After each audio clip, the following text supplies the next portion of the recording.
Hello my dear student friends. Hope सब लोग बहुत पढ़ाई कर रहे होंगे बिकॉज कल आप लोगों का पेपर है M3 का। और कैसा है कि one day before the exam मैं भी समझ सकता हूँ क्योंकि हम लोग भी ये फेज़ में से गए हैं। मास्टर भी कभी स्टूडेंट था तो हम लोगों ने भी ये सब फील किया हुआ है। और मैं बिल्कुल बिल्कुल समझ सकता हूँ आप लोगों को कि बहुत सारे स्टूडेंट्स हैं, कोई कंफ्यूजिंग स्टेट में है। बहुत सारे स्टूडेंट हैं ऐसे कि जिन लोगों को लगता है कि यार मेरे से नहीं हो पाएगा। बहुत सारे स्टूडेंट ऐसे हैं कि जिनको लगता है कि यार टाइम पे वही क्वेश्चन आना चाहिए जो मोस्ट टाइम पे में IMP में है, तो उतना ही प्रिपेयर करके जाना, समथिंग लाइक दैट। बहुत सारा माइंड में चलते रहता है और थक जाते हैं पढ़ाई करते करते करते करते। Just you guys are waiting right now for the paper कि कल पेपर आएगा और हम सॉल्व करेंगे। तो एक रिक्वेस्ट है मुझे मेरी आप सभी लोगों को, प्लीज़ ये जो अभी आप लोगों का टाइम है, ये टाइम में आप लोगों ने बहुत बार रिवीजन किया ही होगा, ये मुझे पता है। बट स्टिल अभी भी टाइम नहीं गया है। बहुत ज़्यादा बार रिवाइज़ करो, एक बार, दो बार, तीन बार, जितनी भी बार आप लोगों ने रिवीजन किया होगा ना, बार बार रिवीजन करो। ये टाइम ऐसा है कि ये टेंशन लेने का टाइम नहीं है और टेंशन फ्री होने का भी टाइम नहीं है, राइट। और किसी ने भी, ये जंग है, मैंने इसलिए इसको नाम दिया था मिशन M3, राइट, जो अपना कल ख़त्म होगा। तो ये जो मिशन है अपना M3 में, अब इतने दिनों से आप लोग बैच में आ रहे हो, इतना बैचेस कर रहे हो प्रॉपरली, राइट।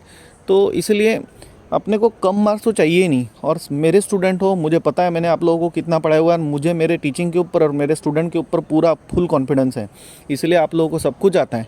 एक क्विक रिवीजन आप लोगों को देना चाहता हूँ ताकि आप लोगों का कॉन्फिडेंस और बढ़े और आप लोग जो अभी ये पूरा टाइम है ये अच्छा यूटिलाइज़ कर पाओ up till the exam, right. कल सुबह 9 बजे आप लोगों का पेपर है और अभी भी आपके पास काफ़ी टाइम है। तो डरने का और टेंशन लेने का कोई काम ही नहीं आप लोगों को। मैंने आप लोगों को रेगुलर बैच में, बेसिक बैच से लेकर तो सब कुछ अपन ने लिए, यानी जिनके बेसिक कॉन्सेप्ट्स क्लियर नहीं थे, तो जो फर्स्ट सेम से आ रहे उनके तो सारे ही बेसिक कॉन्सेप्ट्स क्लियर है, तो आपको बेसिक का कोई टेंशन रहा नहीं। सेकेंडली, जिन लोगों को मैथमेटिक्स से डर लगता है या पहले इसके पहले सेमेस्टर में बहुत सारे बैकलॉग्स होंगे या जो भी है, राइट, तो डरने की नीड ही नहीं है। M3 में रेगुलर बैच में अपन ने सब कुछ लिया, कुछ भी छोड़ा नहीं है, इज़न्ट इट। जैसे कि फर्स्ट लेसन है आप लोगों का, एक थोड़ा क्विक रिवीजन दे देता हूँ लगे तो आपको। फर्स्ट लेसन है आप लोगों का। पहले तो ये रिकॉर्डिंग के पहले मैं आप सभी लोगों को बोलना चाहूँगा कि प्लीज़ इसमें का हर एक मिनट इम्पॉर्टेंट रहेगा। ये रिकॉर्डिंग आप लोगों ने बहुत अच्छे से और बहुत धीरे धीरे सुनना, राइट। और ये रिकॉर्डिंग बोले तो ऑटोमेटिकली आप लोगों की रिवीजन ही हो रही है, ऐसा ये रिकॉर्डिंग मैं अभी आप लोगों को दे रहा हूँ। समझ रहे ना आप लोग? हाँ, चलो। तो सबसे पहला लेसन जो अपन ने लिया था वो था ऑर्डिनरी लीनियर डिफरेंशियल इक्वेशन। तो ये लेसन में देखो, सबसे पहले अगर पेपर पॉइंट ऑफ व्यू अगर बात करते हैं तो एक क्वेश्चन कंपलसरी आने वाला है shortcut method of finding PI के ऊपर, एक क्वेश्चन कंपलसरी आने वाला है वेरिएशन ऑफ पैरामीटर के ऊपर, एक क्वेश्चन कंपलसरी रहेगा कॉची या लीजेंड्री, दो में से एक, और एक क्वेश्चन कंपलसरी रहेगा ऑन ऑपरेटर D, राइट। ऐसे 4 क्वेश्चन आप लोगों के पेपर में दिखेंगे। अब सबसे पहली बात करते हैं कि ये चारों भी क्वेश्चन के अंदर common thing is what, CF। और CF निकालने के स्टेप वाइज मार्किंग है। और CF में roots are real and distinct, real and equal, complex and distinct, complex and equal. तो CF की आपकी इनफ प्रैक्टिस हुई है तो CF आपको आता है, तो 4 मार्क तो आपके पक्के हैं। फिर टेंशन लेने का क्या काम है आप लोगों ने। सेकेंडली, इसके अंदर आप लोगों ने जैसा कि वेरिएशन ऑफ पैरामीटर टॉपिक जो है, तो वेरिएशन ऑफ पैरामीटर टॉपिक के अंदर क्या है, हार्डली मैंने 10-12 क्वेश्चन जो आप लोगों के लिए हैं और उसमें भी मैंने IMPs दिए आप लोगों को, राइट। जैसे कि वो e⁻x into cos e⁻x plus sin e⁻x, याद आ रहा ना वो प्रॉब्लम, 2/1 प्लस e⁻x। एक लिया था d² plus 1 into y equals to cosec x, ये वाला प्रॉब्लम। तो ये जो प्रॉब्लम्स है ना, ये इंपॉर्टेंट प्रॉब्लम है, ये तो होप आप लोगों ने लिख के देखे होंगे। मैंने मोस्ट IMP में भी डाले और साथ साथ में मैं आप लोगों को जो रिवीजन बैच लिया था उसके अंदर भी काफ़ी बार बोला, और रेगुलर बैच में तो डेफिनेटली आप बुक खोलते हो, देखते हो तो आपको दिखेंगे वहाँ पे IMP लिखा है आप लोगों ने। नेक्स्ट, तो VOP आप लोगों को परफेक्टली आता है तो टेंशन मत लो। पहले CF अच्छे से करो, रिवीजन पॉइंट ऑफ व्यू। अगर कोई कमज़ोर है, किसी को नहीं आ रहा अभी, तो CF तो आता है ना, CF अच्छे से करो और उसके बाद वेरिएशन ऑफ पैरामीटर अच्छे से करो। हो गया। नेक्स्ट, उसके बाद shortcut method of finding PI की बात करते हैं। तो पहली मेथड अपन ने देखा था e⁻x, कुछ नहीं करना है, जहाँ जहाँ पे D है वहाँ पे पुट करना है। सेकंड केस देखा था sin ax plus b cos ax plus b, replacing d² by -a², बराबर है ना। फिर उसके अंदर रैशनलाइजेशन वगैरह लगता है, वो सब आता है आपको।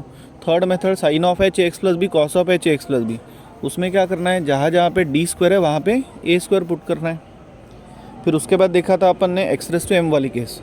तो वो एक्स रेस टू एम वाले केस में क्या करना है आप लोगों ने, जो भी एफ ऑफ डी है उसको सबसे पहले आप लोगों ने 1 प्लस या 1 माइनस एफ ऑफ डी लिखना है, बराबर है।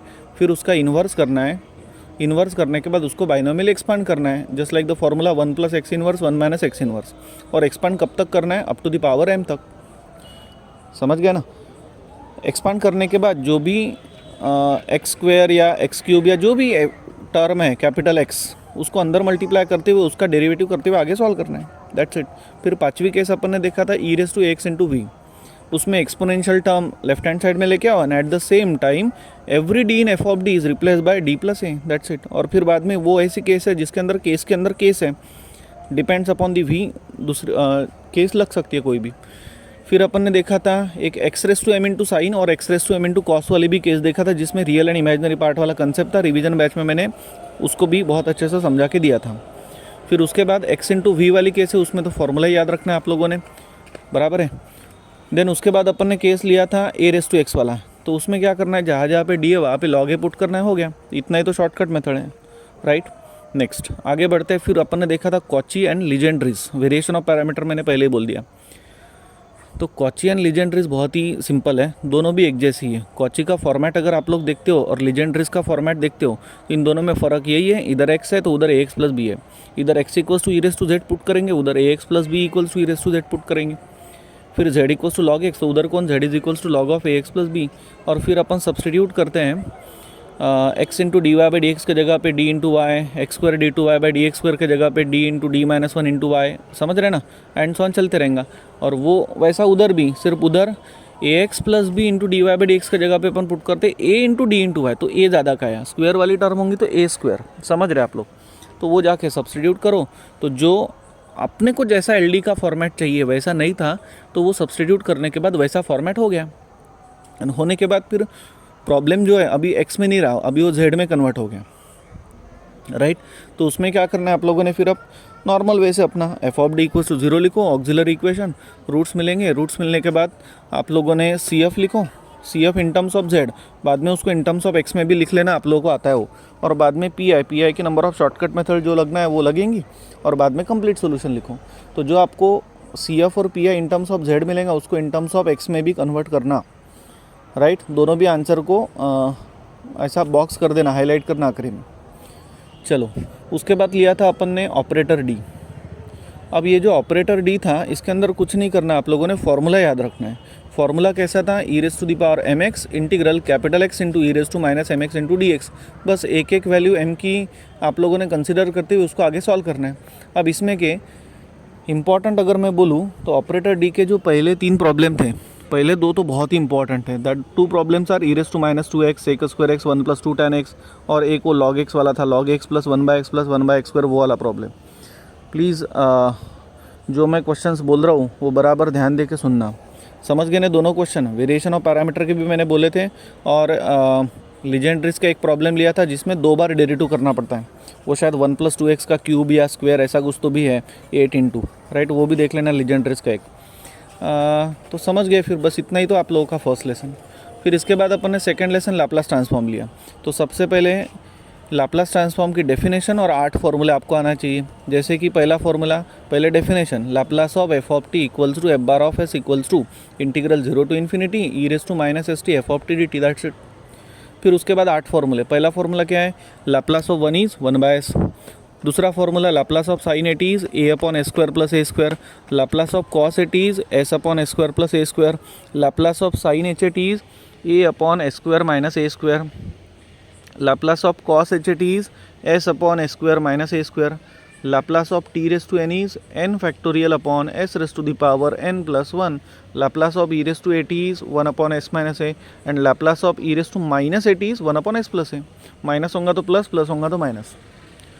इतना अगर आता है तो फिर इसके बाद प्रॉपर्टीज़ की बात करते हैं। तो पहली प्रॉपर्टी क्या है, फर्स्ट प्रॉपर्टी है कि कोई भी एफ ऑफ टी हो उसको E raise to A T या E raise to minus A T से मल्टीप्लाई करो तो every S is replace by S plus A और S minus A. E raise to A T से multiply कर रहे हो तो माइनस आएगा S minus A, and E raise to minus A T से मल्टीप्लाई करो तो प्लस आएगा।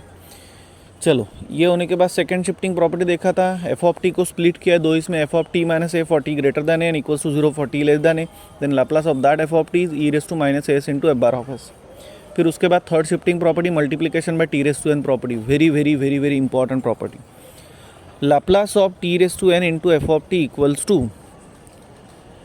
Laplace of T raise to N into F of T equals to -1 raise to the power N into D N upon D S N of F bar of S. उसके बाद देखा अपन ने fourth shifting property that is division by T property. Laplace of F of T upon T equals to integral S to infinity F bar of S into D S.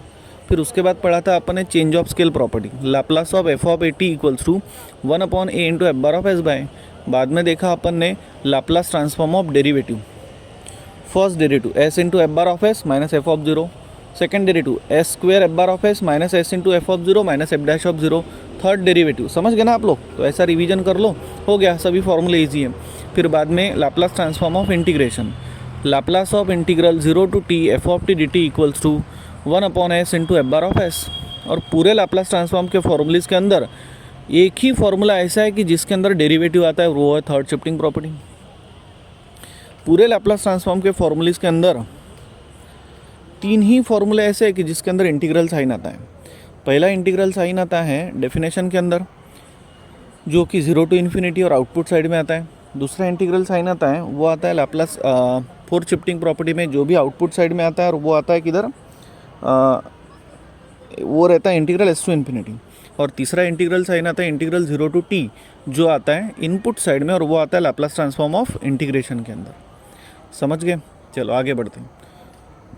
बस इतना ही फॉर्मूले. अब तो अब देखो, ये लाप्लास ट्रांसफॉर्म के जो इनिशियल 30 to 40% लाप्लास ट्रांसफॉर्म को वेटेज है, और बचा हुआ जो 60 to 70% है वो इन्वर्स लाप्लास को है. तो बात करते हैं इनिशियल, तो अपन ने कुछ प्रॉब्लम लिए थे. Find Laplace transform of D D T of sine T by T, find Laplace transform of integral 0 to infinity E raise to into sine T by T. ऐसे जो प्रॉब्लम लिए थे ना, वो सिंपल वाले, वो इंपॉर्टेंट है सारे, और उसमें से एक क्वेश्चन पेपर में रहेगा. फिर उसके बाद अपन ने इन्वर्स लाप्लास ट्रांसफॉर्म के प्रॉब्लम देखे थे. और इन्वर्स लाप्लास ट्रांसफॉर्म में सबसे पहले आपको पार्शियल फ्रैक्शन आना चाहिए. सिंपल पोल हो, ऑर्डर पोल हो, कॉम्प्लेक्स पोल हो, तो पार्शियल फ्रैक्शन कैसा लगाएंगे. फिर उसके बाद वो आने के बाद इन्वर्स लाप्लास के अपन ने प्रॉब्लम भी लिए थे, तो होप वो भी आप लोगों ने अच्छे से कर लिए. इंपॉर्टेंट है सारे, वो भी ओवरलुक कर लेना एक बार. रिवीजन जितनी ज़्यादा बार हो सके उतनी ज़्यादा बार करते रहो जब तक पेपर नहीं होता तब तक. हाँ, शांत दिमाग रखना है, एकदम साइलेंट रहना है, सब आप लोगों को आता है, तो बी कॉन्फिडेंट, राइट. फिर उसके बाद कन्वोल्यूशन थ्योरम तो किसी ने भी नहीं छोड़ना. कन्वोल्यूशन थ्योरम के मैंने 2 फॉर्मूले आप लोगों को पढ़ाए, दोनों भी एक ही फॉर्मूला है, लेकिन कौन सा फॉर्मूला कब यूज़ करना है, ये रेगुलर बैच में मैंने बहुत अच्छे से आप लोगों को समझाया था. तो होप वो सारी बातें अभी आप लोगों की क्लियर है. फिर उसके बाद एप्लीकेशन ऑफ लाप्लास ट्रांसफॉर्म की बात करते हैं. तो very first application is solution of ordinary linear differential equation by Laplace transform technique. इसका तो एक क्वेश्चन पेपर में आएगा या नहीं आएगा. अब इसका आधा भी क्वेश्चन आप लोग अगर लिख लो ना, आधा क्वेश्चन बोले तो just taking Laplace on both sides, बराबर है ना, उसको सॉल्व करो तो X bar of S, Y bar of S, जो भी मिलेगा आपको, तो फुकट के 3 मार्क मिल रहे हैं यार. कुछ भी तो नहीं है, फॉर्मूले याद रखना है सिर्फ. मैंने आप लोगों को रिवीजन बैच के टाइम पे यूट्यूब पे डाला भी है वो लेक्चर. आखिरी में जब मैंने इंपॉर्टेंट वगैरह दिए थे आप लोगों को, तो उसके अंदर वो बोला भी था. चलो आगे बढ़ते हैं. फिर उसके बाद अपन ने लिया था solution of simultaneous equation by Laplace transform technique, तो वो भी ईजी है, होप आप लोगों ने देखा होगा. और बाद में देखा था Laplace transform of periodic function और एक heavy side unit step function concept. तो जिन जिन लोगों को heavy side unit step function ये कॉन्सेप्ट है, उन लोगों ने क्या करो, उन लोगों ने सिर्फ उसको एक्सप्रेस कैसा करना है, अगर पूरा टॉपिक नहीं किया होगा तो एक्सप्रेस कैसा करना उतना सिर्फ देख के जाना, क्योंकि वो इम्पॉर्टेंट है. उतना भी कर लिया ना, उसके अंदर कोई एज सच डिफ़िकल्टी लेवल नहीं है. अब ये जो 2 लेसन्स है, राइट, इसके सब इंपॉर्टेंट वगैरह सब मैंने आप लोगों को बोले ही हैं. सी भी कर लिया तो भी 4 मार्क मिल रहे हैं, है ना.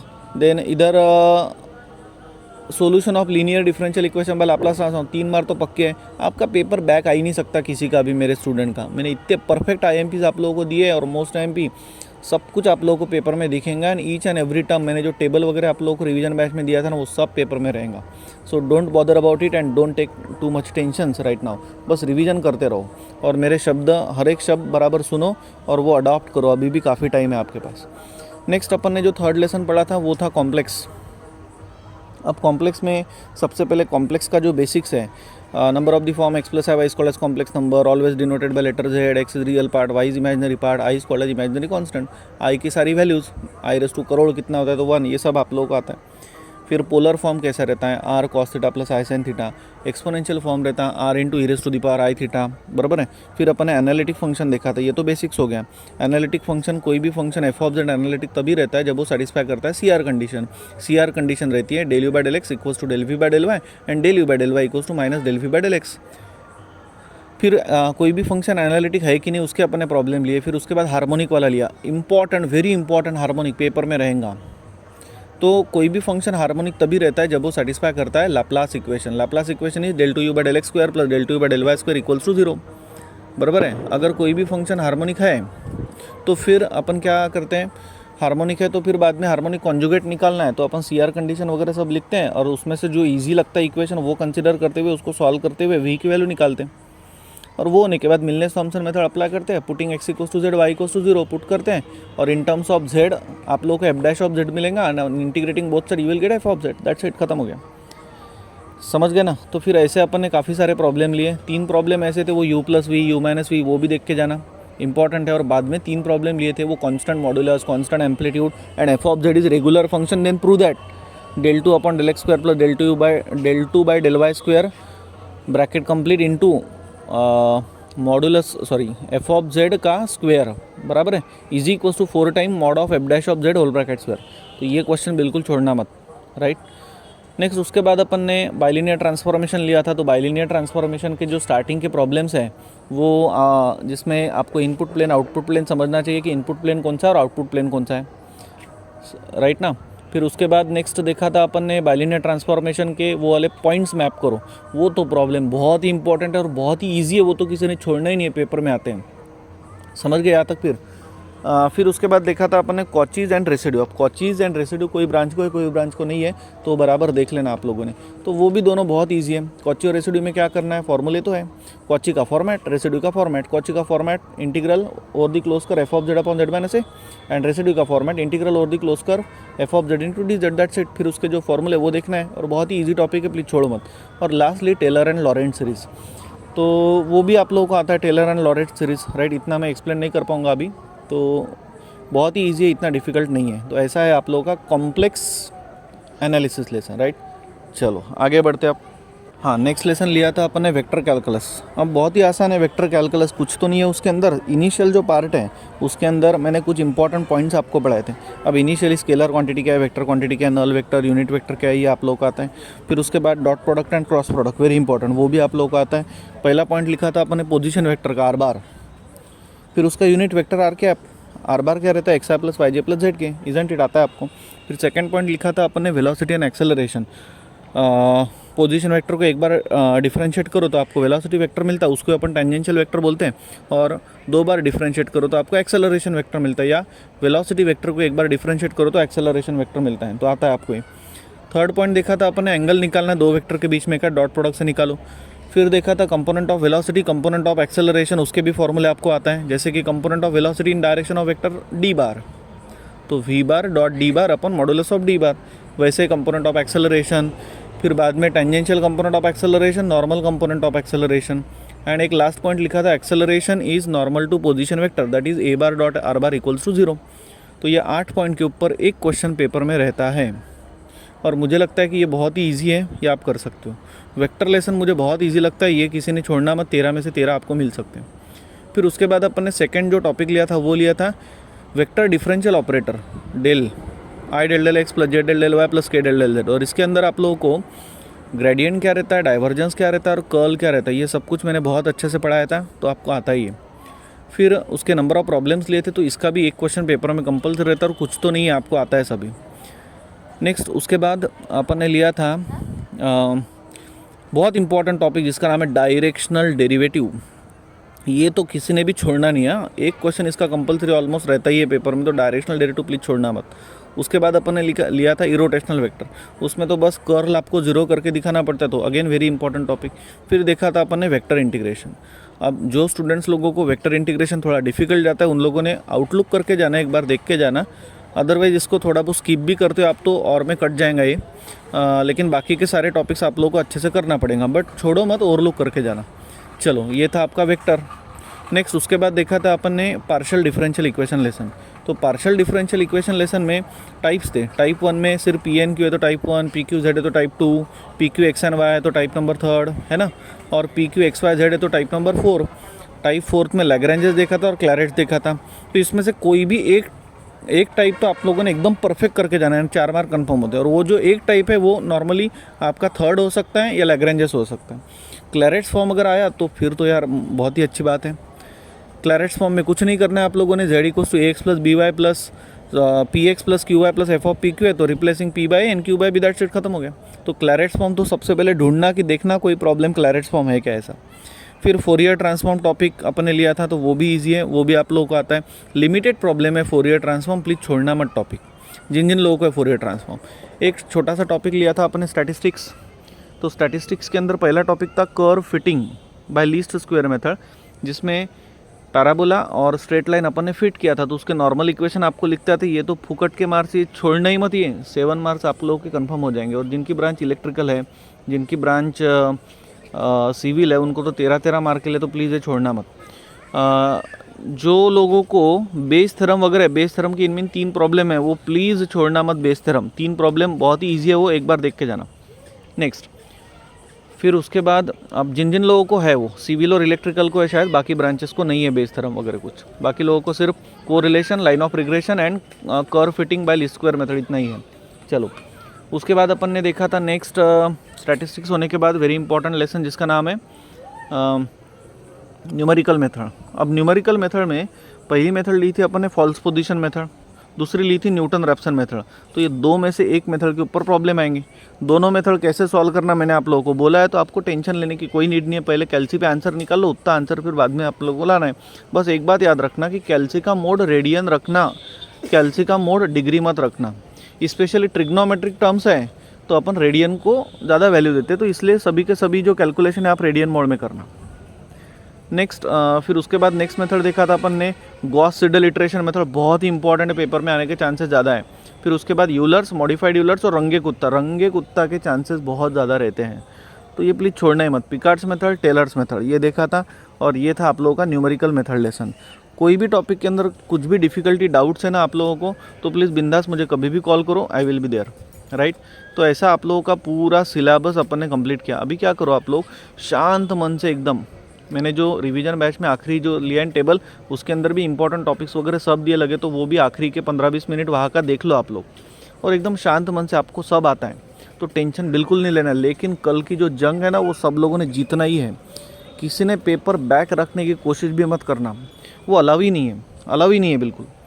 क्योंकि आईएमपी से लेकर तो सब, और वी आर इंजीनियर्स, और इंजीनियर लोगों के टाइम पे पेपर कैसे निकालना पड़ता है ये अपने को आता है सब। आप ही बोलते हो ना सब लोग हम कर लेंगे और समथिंग लाइक दैट, तो अभी वो मौका है और इतना इजी नहीं है। आप लोगों को आयता मैं सब कुछ दे रहा हूँ, बस आप लोगों को जितने जितने टॉपिक्स मैंने बोले उतने एकदम परफेक्ट करके जाना है, और आएंगे ही, राइट। एक टेबल वेबल बना के दिया था, ईजिली आप लोग पेपर स्कोर कर सकते हो। चलो ठीक है। अब बहुत सारे स्टूडेंट ऐसे हैं, आप लोगों को पहले 2 सेमेस्टर के एक्सपीरियंसेस है, तो मोस्ट ऑफ द टाइम ऐसा होता है कि आपको आता भी है लेकिन पूरा पेपर अटेम्प्ट नहीं कर सकते आप लोग, कर पाते टाइम पे आप लोग की गड़बड़ हो जाती है। तो ऐसा बिल्कुल नहीं होने को ना किसी का। आप लोगों ने रिवीजन के ऊपर अभी ज़्यादा फोकस करो, और कल जब पेपर सॉल्व करने के लिए जाओगे तो प्लीज़ हॉल टिकट वगैरह सब लेके जाना साथ में, यानी टाइम बचेगा उतना, तिथे गोंधळ नहीं होणार। सेकंड थिंग, पेपर सॉल्व करते टाइम पे सबसे पहले वही क्वेश्चन लेना जो एकदम परफेक्ट आप लोग को आते हैं, चाहे वो क्वेश्चन आखिरी भी होगा तो भी चलेगा, बट पहले 3 से 4 क्वेश्चन ऐसे करना सॉल्व 25 मार्क का कि परफेक्ट आप लोग को आना चाहिए। तो वो जो परफेक्ट वाले क्वेश्चन है वो अगर आप लोगों ने कर लेना, फिर आप लोगों को यानी जो बाकी के क्वेश्चन है ना, एक आधा डिफिकल्ट भी लगेगा तो भी वो आ जाएगा। Please don't do like this way कि भाई एक आधा क्वेश्चन नहीं आ रहा वो पहले ले लिया, तो इससे कैसा होता है कि फिर वही आधा अधूरा सॉल्व करते हो और फिर दिल की धड़कन इतनी बढ़ती है कि फिर आगे का जो आना है ना वो भी नहीं आता। इसीलिए स्टार्टिंग के जो 3, 4, 5 क्वेश्चन जो है जो आपको एकदम परफेक्ट आते हैं ना वही सॉल्व करना, ठीक है। फिर so all the best for all of you for your exam and do well in the exam. और एक बात याद रखना, आप लोग उधर पेपर देते हो, मेरा अटैचमेंट आप सभी लोगों से बहुत ज़्यादा है, आप लोगों को पता है। अब कल जब आपका पेपर होएगा ना, तो इधर मैं भी ऐसा रहता हूँ कि यार कैसा गया सबका पेपर, क्या रहता है। तो एक एक्सपेक्टेशन है आप सभी लोगों से कि भी एक आधा कॉल वगैरह मैसेज वगैरह डाल देना कि हमारा पेपर सर ऐसा ऐसा गया है, राइट। पेपर का फ़ोटो जो भी पहले भेजेंगे मैंने भेज देना, मैं भी एनालिसिस ले लूँगा फिर उसका। और सब जो मैंने पढ़ाया हुआ है ना, उसमें से सब कुछ आप लोगों का रहने वाला है, इतना मैं डैम श्योर हूँ। तो बस मैंने जितना जितना बोला है फर्स्ट सेम सेकंड सेम में भी मैंने करके दिखाया है, जो मैंने बोला था वो पेपर में आया, अभी भी होएगा ही। तो just follow my words and do whatever I told you in the batch, in the revision batch. तो I had taken lot more efforts यार, ये जो एफर्ट्स हैं इसको वेस्ट मत जाने देना। आप लोगों ने भी बहुत एफर्ट्स लिए, डेली बैच को आए हो, रेगुलर बैच किया है, इतने मेहनत लेने के बाद अभी टाइम पे क्यों ऐसा करना है। तो इसलिए किसी ने भी अभी टाइम पास करना ही नहीं है, रिवीजन करते रहो। कोई प्रॉब्लम है ना, बिंदास मेरे को फ़ोन करो या मैसेज करो, कोई डाउट्स है कुछ भी है तो प्लीज़ बात करके वो सॉल्यूशन निकाल लो, राइट। चलो ठीक है फिर, all the best for your exam once again and do well, thank you.